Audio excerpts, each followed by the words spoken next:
Hello friends, कैसे हैं आप सब लोग।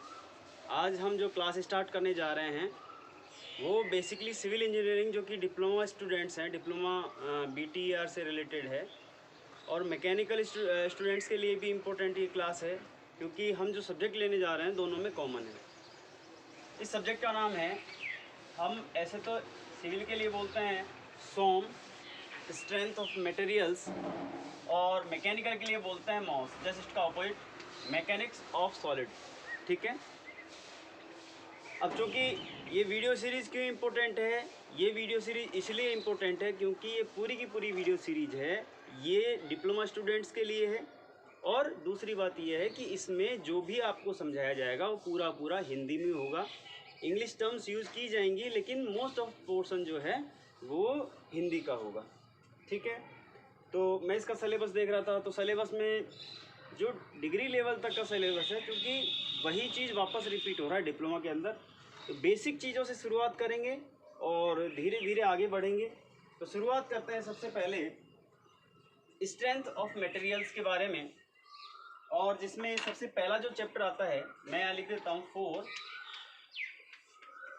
Civil engineering and mechanical engineering diploma. ठीक है। और यहाँ पर लिख देता हूँ BTER, board of technical education Rajasthan. ठीक है दोस्तों, जो हमारा पहला चैप्टर है वो है स्ट्रेस स्ट्रेन से रिलेटेड। स्ट्रेस स्ट्रेन, ठीक है। स्ट्रेस स्ट्रेन का मतलब होता है, इसको तो हिंदी में बोलते हैं प्रतिबल, और इसको बोलते हैं विकृति। प्रतिबल और विकृति का जो कॉन्सेप्ट है वो इसमें समझाया गया है। तो सबसे पहले इसमें हमको क्या कौन सी चीज़ हमको पढ़नी चाहिए उसके बारे में चर्चा करेंगे। तो सबसे पहले तो अगर हम एक पदार्थ की बात करें, किसी पदार्थ की बात करें जिसको हम मटेरियल कहा जाता है, हम मटेरियल कहते हैं बेसिकली पदार्थ। तो पदार्थ एक ऐसा सब्सटेंस होता है जो बहुत सारे मैटर्स को, बहुत सारे जो द्रव्य हैं उनसे मिलकर बना हुआ होता है। ठीक है। उसके बाद में बात करें कि जो पदार्थ है इसके कुछ गुण होते हैं। इसके क्या होते हैं? गुण होते हैं, प्रॉपर्टीज होती हैं। उन गुणों की हम चर्चा करेंगे सबसे पहले। अब कौन कौन से गुण हैं? तो दोस्तों बेसिकली हम जो पढ़ते हैं वो 10 प्रकार के गुण होते हैं। किस किस प्रकार के होते हैं? देखो, सबसे पहले यदि किसी पदार्थ की बात करें तो पदार्थ के अंदर एक गुण होता है प्रत्यास्थता। प्रत्यास्थता, और प्रत्यास्थता को हम कहते हैं इलास्टिसिटी। इलास्टिसिटी, इसके बारे में हम चर्चा करेंगे। नंबर दूसरा होता है जिसको हम बोलते हैं तन्यता, और इसको हम अंग्रेजी में कहते हैं डक्टिलिटी। डक्टिलिटी। तीसरा जो गुण होता है उसको बोलते हैं आघात वर्धनीयता। आघात वर्धनीयता, और आघात वर्धनीय को बोलते हैं मेलेबिलिटी। ठीक है। उसके बाद में हम बात करते हैं कठोरता की, और कठोरता उसको कहते हैं अंग्रेजी के अंदर हार्डनेस। फिर एक गुण आता है जिसको बोलते हैं सुदृढ़ता। सुदृढ़ता, और इसको कहा जाता है टफनेस। इसको कहते हैं टफनेस। फिर बात करेंगे हम, एक गुण आता है भंगुरता, और उस भंगुरता को हम कहते हैं ब्रिटलनेस। ब्रिटलनेस, ठीक है, उसको बोलते हैं भंगुरता। फिर हम 7वां गुण है उसकी बात करेंगे, उसको कहते हैं क्रीप, और 8वां गुण है उसकी बात करेंगे, इसको कहते हैं थकान। ये क्रीप भी कहा जाता है इसको हिंदी के अंदर भी, और थकान है उसको फटीग कहा जाता है। इस प्रकार से इन गुणों की ओर चर्चा करेंगे। इनके अलावा जो गुण होते हैं, एक तो होता है लचीलता या लचीलापन, और लचीलापन जो होता है उसको बोलते हैं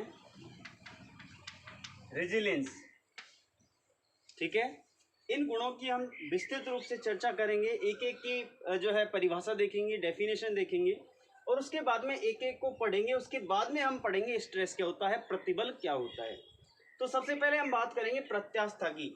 आप एक बार इनको देख लीजिए, उसके बाद में मैं इसको मिटाऊंगा। सबसे पहला गुण है प्रत्यास्थता, उसके बारे में हम चर्चा करते हैं।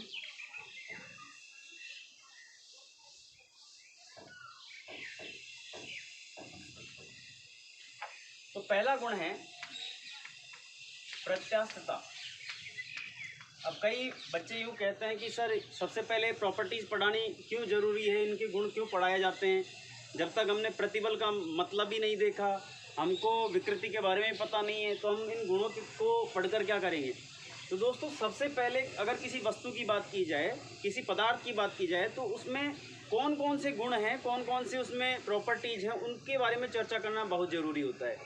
उसके बाद में हम देखेंगे कि कोई भी पदार्थ जो है वो समांग है, होमोजीनियस है, ठीक है, या फिर ये जो गुण धर्म है वो किस किस दिशा में समान होते हैं, किस किस पदार्थ के लिए, ठीक है ना। तो सबसे पहले पढ़ना जरूरी होता है। इसलिए सबसे पहले हम बात करेंगे इलास्टिसिटी की, जिसको प्रत्यास्थता कहते हैं, इलास्टिसिटी। अब पहले तो इसको समझिए, उसके बाद मैं इसकी डेफिनेशन लिखवाऊंगा। इलास्टिक प्रत्यास्थता क्या होता है कि मान लीजिए कोई भी पदार्थ है, कोई भी वस्तु है, ठीक है, इस पर दोनों तरफ क्या लगाया जाता है, बल लगाया जाता है। मैंने यहाँ पर एक बल लगाया जिसको मैंने F नाम दे दिया, इस तरफ भी F लगाया, इस तरफ भी F लगाया। यदि हम इस प्रकार से देखें कि कोई वस्तु है, उसको हम खींचने का प्रयास कर रहे हैं, क्या कर रहे हैं, खींचने का प्रयास, पुलिंग एक्शन, ठीक है। तो खींचेंगे तो बल लगाएंगे, अब बल लगाएंगे तो इसमें इसकी आकृति में क्या होगा, कुछ न कुछ परिवर्तन होगा। इसकी आकृति में क्या होगा, परिवर्तन होगा। या तो ये खींचेगी, तो मान लीजिए अभी इसकी आकृति इतनी है, तो उसके बाद में खींचने के बाद में आकृति मान के चलिए यहाँ तक ऐसे इस प्रकार से हो जाती है, यहाँ हो जाती है, खिंच जाती है थोड़ी सी, ठीक है ना, इसमें विकृति आ जाती है।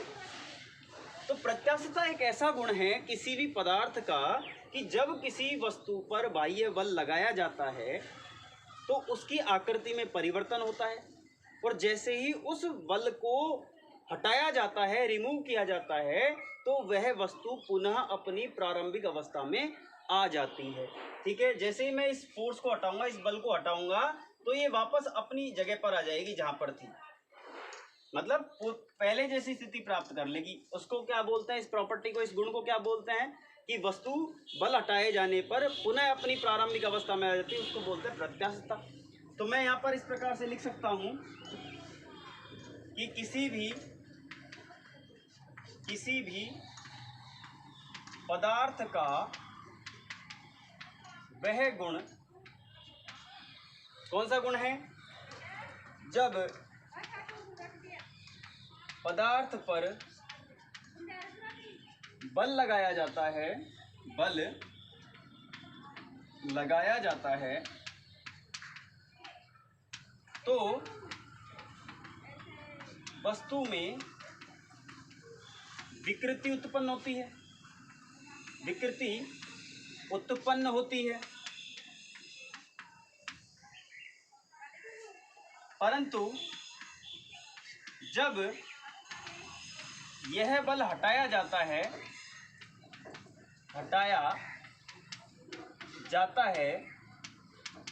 तो वस्तु पुनः अपनी प्रारंभिक अवस्था में आ जाती है, प्रारंभिक अवस्था में आ जाती है। और इसे क्या बोलते हैं, इसे प्रत्यास्थता, प्रत्यास्थता का गुण कहते हैं, ठीक है। किसी भी पदार्थ का वह गुण जब पदार्थ पर या वस्तु पर बल लगाया जाता है। अब बल भी कौन सा, बाह्य बल, ठीक है ना, कौन सा बल, बाह्य, मतलब बाहर से अपन बल लगा रहे हैं, बाह्य बल लगाया जाता है तो वस्तु में विकृति उत्पन्न होती है। परंतु जब यह बल हटाया जाता है तो वस्तु पुनः अपनी प्रारंभिक अवस्था में आ जाती है। इसे प्रत्यास्थता कहते हैं, इलास्टिसिटी कहते हैं। जैसे कि अपन इलास्टिक देखते हैं अपने घरों में, जब उसको खींचते हैं तो वो विकृत होता है, लेकिन जैसे ही उसको छोड़ देते हैं तो वो अपनी मूल अवस्था में आ जाता है। जैसे कि रबर, ठीक है। उदाहरण के तौर पर मैंने यहाँ पर एग्जाम्पल लिख दिया, उदाहरण है रबर। और आपको आश्चर्य होगा कि सबसे ज़्यादा प्रत्यास्थ मटेरियल कौन सा है, इलास्टिक मटेरियल कौन सा है? स्टील। कौन सा है? स्टील, ठीक है। रबर और स्टील। फिर दूसरा गुण हमने देखा, दूसरा गुण, अच्छा प्रत्यास्थता की बात कर ली कि हमने किसी वस्तु पर फोर्स लगाया, किसी बल लगाया, विकृति उत्पन्न होती है, हटाया और वापस पुनः अपनी प्रारंभिक अवस्था में रहती है। अगर मान के चलिए इस बल को हम बहुत ज़्यादा बढ़ा दें, वस्तु विकृत हो रही है, लेकिन जैसे ही बल को हम छोड़ें, बल को हटाएं और वस्तु अपनी वापस प्रारंभिक अवस्था में नहीं आकर उसी अवस्था में रह जाए, तो उसको क्या बोलते हैं? प्लास्टिसिटी। मतलब वो क्या हो जाती है? वस्तु प्लास्टिक हो जाती है, प्लास्टिकता, ठीक है। या फिर हम कहेंगे प्लास्टिसिटी। प्लास्टिसिटी पूरी डेफिनेशन, पूरी जो परिभाषा है वो सेम रहेगी, केवल इतना सा चेंज आएगा कि किसी पदार्थ का वह गुण जब पदार्थ पर या वस्तु पर बाह्य बल लगाया जाता है तो वस्तु में विकृति उत्पन्न होती है, और जब वस्तु पर बल हटाया जाता है तो वस्तु पुनः अपनी प्रारंभिक अवस्था में नहीं आ पाती है। इस वस्तु के गुण को कहते हैं प्लास्टिकता, ठीक है। बाह्य बल को हटाने पर वस्तु पुनः अपनी प्रारंभिक अवस्था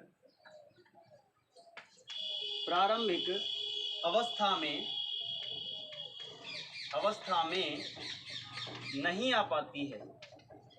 आ पाती है, ठीक है। ये हो गई प्लास्टिकता, प्लास्टिसिटी कहते हैं। फिर तीसरा जो गुण है उसको हम बोलते हैं तन्यता। उस तीसरे गुण को क्या बोलते हैं? तन्यता। तो मैं लिख देता हूं, तीसरा गुण है हमारा तन्यता, और तन्यता को हम कहते हैं डक्टिलिटी, ठीक है। अब यह वस्तु का एक ऐसा गुण है कि उस वस्तु को इस गुण के द्वारा जब उसमें बाह्य बल लगाया जाता है तो उसको तार के रूप में खींचा जा सकता है। क्या किया जा सकता है? तार के रूप में खींचा जा सकता है। तो हम कह सकते हैं इस गुण के द्वारा किसी भी पदार्थ को बल लगाने पर या बाह्य बल लगाने पर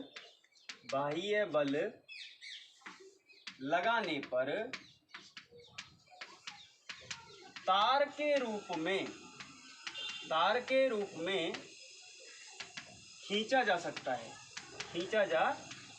है। जैसे आपने तार देखे होंगे, तांबे का तार, कॉपर का, एल्यूमिनियम वायर, मतलब जो एल्यूमिनियम का तार है, सोने का, चांदी का, ये तार होते हैं जो किसके, उनमें कौन सी प्रॉपर्टी होती है, कौन सा गुण होता है? तन्यता का गुण होता है, डक्टिलिटी, ठीक है ना। डक्टाइल मटेरियल होता है। तो हम उदाहरण ऐसी कौन कौन सी वस्तुएं हैं, जैसे कि एल्यूमिनियम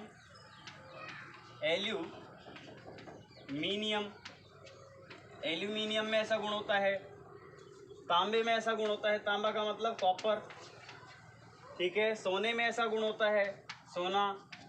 चांदी के भी तार देखे होंगे आपने, तो चांदी, ठीक है ना। इस प्रकार से ये इसके उदाहरण हो गए। तो अगर इसकी डेफिनेशन को हम इंग्लिश मीडियम वाले स्टूडेंट्स के लिए अगर देखें तो it is a property of any material when we applied force on it then it can draw into wires, ठीक है। एग्जाम्पल्स है एल्यूमिनियम, तांबा मतलब कॉपर, सोना और चांदी, गोल्ड और सिल्वर, ठीक है। फिर चौथा हमने बात की, इसको मैं मिटा देता हूँ। फिर हम बात कर रहे हैं कठोरता की, कि कठोरता क्या होती है, और कठोरता को अंग्रेजी में कहा जाता है हार्डनेस। क्या बोला जाता है? हार्डनेस, ठीक है। अब कठोरता मतलब मान लीजिए कोई वस्तु है, अब वो कितनी कठोर है ये कैसे पता चलेगा? कि हम या तो उसको काटें, या फिर उसको घिसें किसी चीज़ पर, या फिर उसको हम कैसे कैसे कह सकते हैं कि हम खुरचें उसको, ठीक है ना। तो अगर इन तीनों कंडीशन में वस्तु जो बल लगाया गया है, मतलब हम कह सकते हैं काट रहे हैं तो काटने का विरोध करे, खुरचने का विरोध करे, या फिर जो है घिसने का विरोध करे, इस बल को क्या कहा जाता है? कठोरता। ठीक है, तो हम कह सकते हैं यह किसी वस्तु का वह गुण है जिसके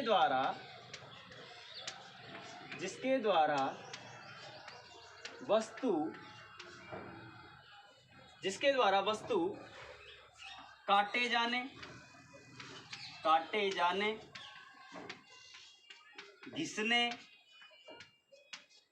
या फिर एक शब्द आता है खुरचने का विरोध करती है। क्या करती है? विरोध करती है। और उसे क्या बोलते हैं? कठोरता, हार्डनेस कहते हैं। ठीक है ना। किसी वस्तु का वह गुण है जिसके द्वारा वस्तु काटे जाने, घिसने, खुरचने आदि का विरोध करती है। और भी क्या हो सकता है? जैसे हम किसी चीज़ में छेद करते हैं, ठीक है, इस प्रकार से पेनिट्रेट करते हैं, छेद करते हैं, तो छेद किए जाने का मतलब भी वही है, छेद किए जाने का विरोध करे, किए जाने का विरोध। ठीक है ना। इसको भी कठोरता ही कहते हैं। अब पता कैसे चलेगा? इस गुण को नापने के लिए, मापने के लिए, मेजर करने के लिए एक टेस्ट होता है, उसको बोलते हैं Brinell hardness test. Brinell hardness test, ठीक है ना। इस गुण को नापने के लिए, मेजर करने के लिए कौन सा टेस्ट होता है? Brinell hardness test. इसमें क्या होता है? एक मशीन होती है, उस पर एक टिप लगी हुई होती है, और टिप किसकी होती है? डायमंड की।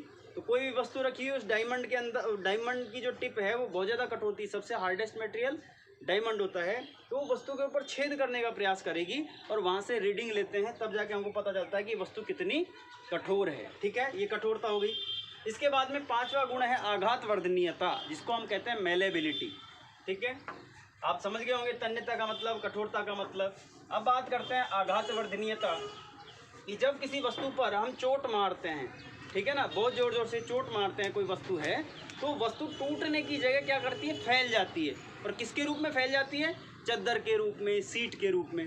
तो जो भी हम चद्दर वगैरह बनाते हैं, तो आपने देखा होगा एक मैलेट होता है, एक लकड़ी का हथौड़ा होता है, उससे वो उसको कूटते हैं, और कूटने से क्या होता है? वो वस्तु फैल जाती है इस प्रकार से, तो वो चद्दरों के रूप में बदल जाती है, परिवर्तित हो जाती है। फिर हम बात करते हैं आघात वर्धनीयता। आघात वर्धनीयता, और आघात वर्धनीयता को हम इंग्लिश में कहते हैं मेलेबिलिटी।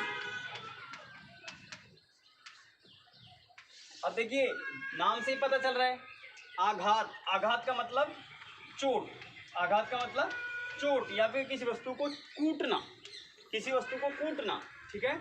और वर्धनीयता, कि जैसे ही किसी वस्तु पर चोट मारेंगे तो बढ़ेगी। वर्धन का मतलब क्या होता है? बढ़ना। ठीक है ना। चोट मारने पर वस्तु बढ़ती है और किसमें? फैलती है एक तरह से। तो हम कह सकते हैं यह किसी वस्तु का वह गुण, किसी वस्तु या पदार्थ का वह गुण जिसके द्वारा वस्तु पर प्रहार करने या चोट मारने पर वस्तु चद्दर के रूप में, चद्दर को हम कहते हैं सीट, ठीक है, सीट के रूप में बिना टूटे फैल जाती है, बिना टूटे फैल जाती है। वो कौन सा गुण है? आघात वर्धनीयता। मतलब हम अगर सीट बनाना चाह रहे हैं, कोई मेटल रॉड है, उसकी सीट बनाना चाह रहे हैं हम, तो उसको कूटेंगे जोर जोर से, ठीक है ना, गर्म करके, ताकि वो फैल जाएगी। अच्छा, जैसे कि ये गुण गाँव में तो क्या होता है कि जैसे गाड़ियाँ लुहार आए तो वो तपाते हैं कुल्हाड़ी बनाने के लिए, ठीक है, और फिर क्या करते हैं उसके ऊपर गरम गरम के ऊपर ज़ोर ज़ोर से चोट मारते हैं। अगर कुल्हाड़ी की शेप देनी है, आप कोई लोहा लेके जाओगे, लोहे की कोई अलग से वस्तु लेके जाओगे और कहोगे भैया हमारे लिए करवाड़ी बना देना, कुल्हाड़ी बना देना, तो आप क्या करोगे, उसको दोगे तो वो आग में तपाएगा। आग में तपाने के बाद में उस पर ज़ोर ज़ोर से चोट मारेगा, और ज़ोर ज़ोर से चोट मारेगा तो वो कौन सा गुण है, आघात वर्धनीयता है, मेलेबिलिटी है, जिसके कारण वो क्या है, या तो चद्दर के रूप में, अगर चद्दर बनाना चाहते हैं तो, कुल्हाड़ी बनाना चाह रहे हैं तो उसको भी तो चौड़ा करना पड़ेगा ना, तो उसके लिए भी ये गुण होता है, ठीक है। उसके बाद में हम छठे गुण की बात करते हैं, जिसको बोलते हैं सुदृढ़ता। छठा गुण क्या है, सुदृढ़ता, और इसको कहा जाता है टफनेस, इसको बोलते हैं टफनेस। अब टफनेस क्या होती है, सुदृढ़ता क्या होती है, कि मान लीजिए आपने किसी वस्तु पर अचानक चोट मारी, ठीक है, अचानक आपने चोट मारी तो वस्तु टूटती नहीं है, चोट मारने के बावजूद भी वो वस्तु टूटती नहीं है, इसका मतलब ये है कि वो वस्तु सुदृढ़ है, ठीक है। तो यह एक ऐसा गुण हो गया किसी वस्तु का कि वस्तु पर चोट मारने पर वो टूटे जाने का विरोध करती है। उस गुण को क्या कहते हैं, सुदृढ़ता। तो हम कह सकते हैं किसी वस्तु का वह गुण जिसके द्वारा वस्तु पर, अब देखिए अचानक चोट मारते हैं अपन तो उसको बोलते हैं इम्पैक्ट या फिर चोट मारने पर वह टूटने का विरोध करती है, टूटने का विरोध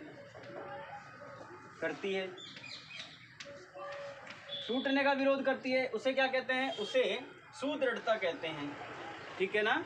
किसी वस्तु का वह गुण जिसके द्वारा वस्तु पर चोट मारने से या अचानक चोट मारने से, जिसको इम्पैक्ट लोडिंग बोलते हैं, तो वह वस्तु क्या करती है, फ्रैक्चर होने का मतलब फ्रैक्चर को रेजिस्ट करती है या टूटने का विरोध करती है। फ्रैक्चर का मतलब टूटना, अपन कहते हैं ना हाथ फ्रैक्चर हो गया, तो मतलब अपन ऐसे भी कहते हैं हाथ टूट गया, तो टूटने का क्या कर रही है, विरोध कर रही है, उसको क्या बोलते हैं, सुदृढ़ता, ठीक है।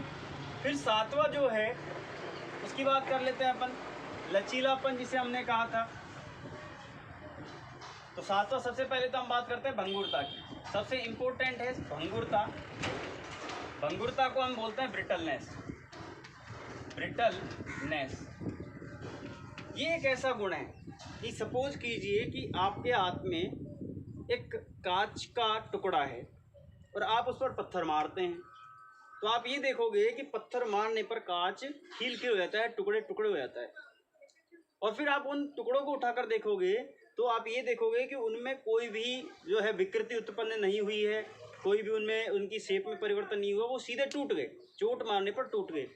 तो भंगुरता का मतलब ये होता है खील होना, मतलब टूटना, एक तरह से अलग अलग हो जाना, टुकड़े टुकड़े हो जाना।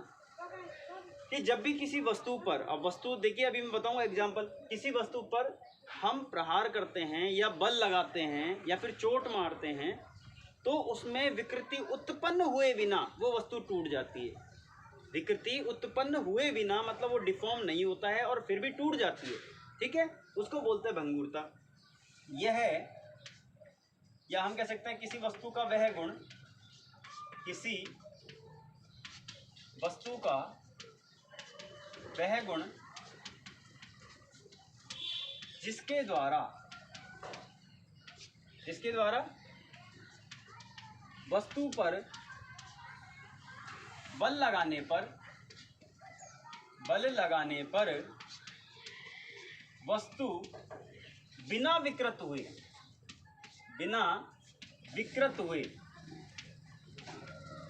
विकृत का मतलब होता है डिफॉर्मेशन, ठीक है ना, विकृत हुए टूट जाती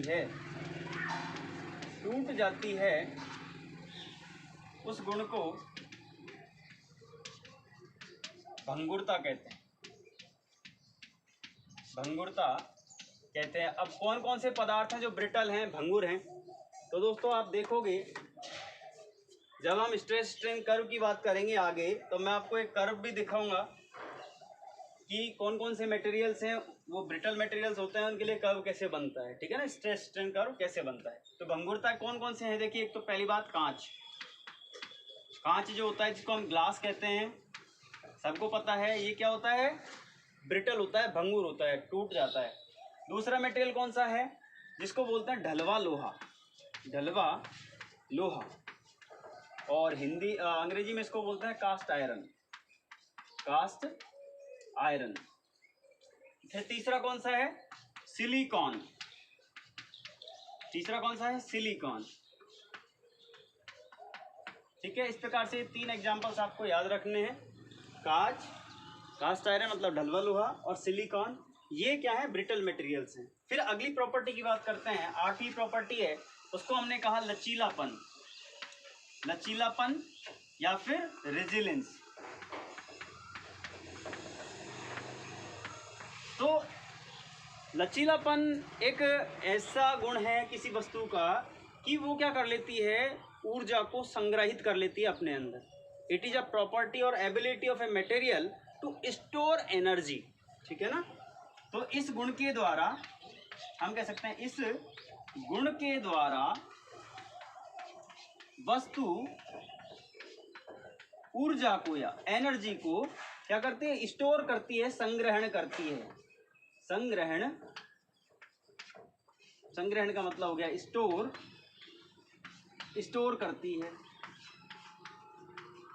वस्तु अपने अंदर क्या करती है, संग्रहण करती है। Ability of a material to store energy, that's it. Resilience का मतलब क्या हो गया, लचीलापन, और इस गुण के द्वारा वस्तु है वो संग्रहण करती है ऊर्जा का। ठीक है ना, ये हो गया लचीलापन। उसके बाद में जो नवा गुण है उसके बारे में बात कर लेते हैं। ये आपने देख लिया होगा, मेरे ख्याल से समझ में भी आ गया होगा। उसके बाद में हम बात करते हैं क्रीप की। क्रीप क्या होता है तो समझिएगा, पहले समझिएगा, उसके बाद में इसको लिखेंगे हम। मान लीजिए कोई वस्तु है, ये एक जगह पर स्थिर रखी हुई है, ये एक जगह पर स्थिर रखी हुई है। इस पर एक लोड लगा हुआ है, मान लीजिए 20 किलो न्यूटन का है, 20 न्यूटन का एक फोर्स लगा हुआ है, और ये क्या है, कांस्टेंट है। ठीक है ना, 20 न्यूटन ही लगा हुआ है। ठीक है, और ये वस्तु यहाँ पर बहुत समय के लिए, बहुत लंबे समय के लिए रखी हुई है।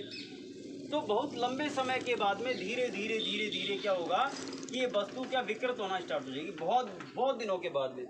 तो हम कह सकते हैं कि किसी वस्तु पर अगर एक कांस्टेंट फोर्स लगाया जाए, कांस्टेंट एक बल लगाया जाए, ठीक है, बहुत लंबे समय तक लगाया जाए, बहुत लंबे समय तक लगाया जाए, तो धीरे धीरे उस वस्तु में जो परिवर्तन होता है, विकृति उत्पन्न होती है, उसको क्या कहते हैं, क्रीप कहते हैं। ठीक है, तो हम क्रीप की डेफिनेशन क्या दे सकते हैं, परिभाषा क्या दे सकते हैं कि किसी वस्तु पर, किसी वस्तु का वह गुण, वस्तु का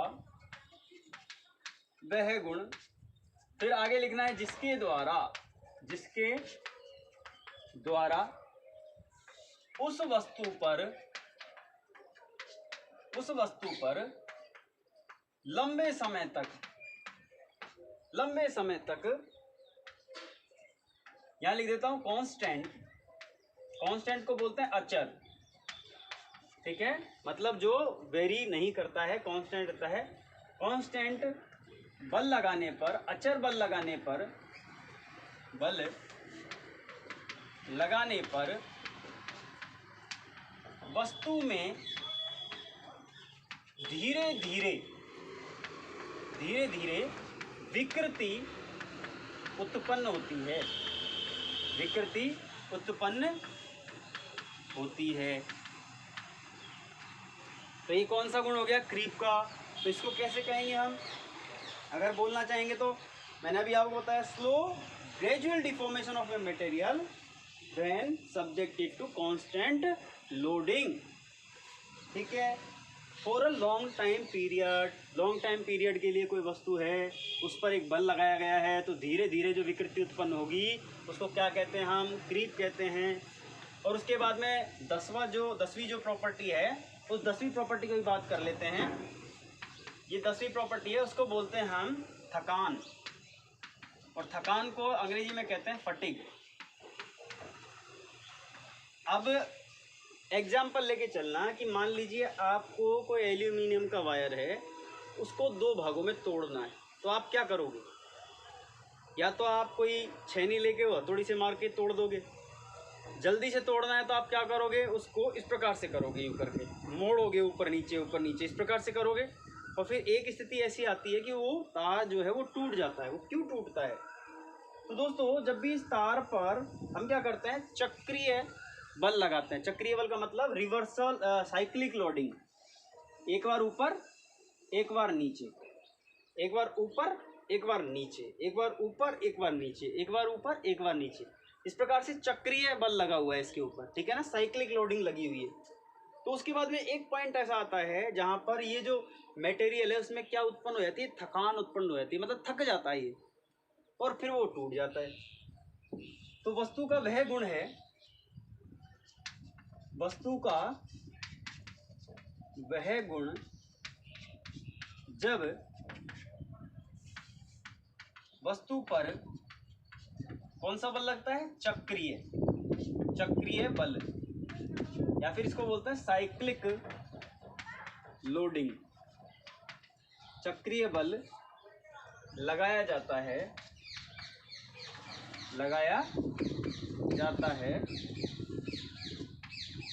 तो वस्तु एक स्थिति के बाद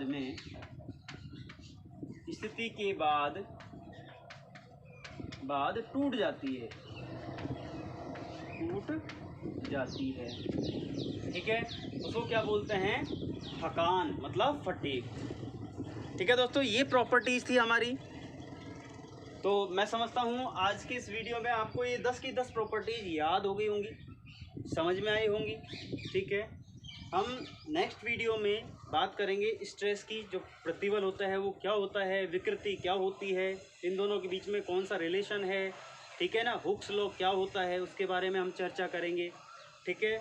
उसके बाद में हम यंग्स मॉडुलस की बात करेंगे। प्रत्यास्थता गुणांक जो होता है उसको ई से प्रदर्शित करते हैं, वो प्रतिबल और विकृति का रेशियो होता है, ठीक है ना, अनुपात होता है। इन सब की चर्चा हम दूसरे वीडियो में करेंगे। ये वीडियो आपको अच्छा लगा हो तो प्लीज़ वीडियो को लाइक कीजिए और अपने दोस्तों के अंदर शेयर कीजिए। और यदि आप चैनल पर नए हैं तो प्लीज़ वीडियो को चैनल को सब्सक्राइब ज़रूर करिए, ताकि जो हमारी क्लास चल रही है अभी ये सिविल इंजीनियरिंग और मैकेनिकल इंजीनियरिंग के लिए, कि जो भी वीडियो आपके पास आएगा उसका नोटिफिकेशन सबसे पहले आपके पास में आएगा, ठीक है। तो मैं समझता हूँ आपको समझ में आया होगा, और वीडियो को आप शेयर ज़रूर कीजिए, लाइक ज़रूर कीजिए, और चैनल को सब्सक्राइब ज़रूर करना, सब्सक्राइब करना मत भूलना। बहुत बहुत धन्यवाद।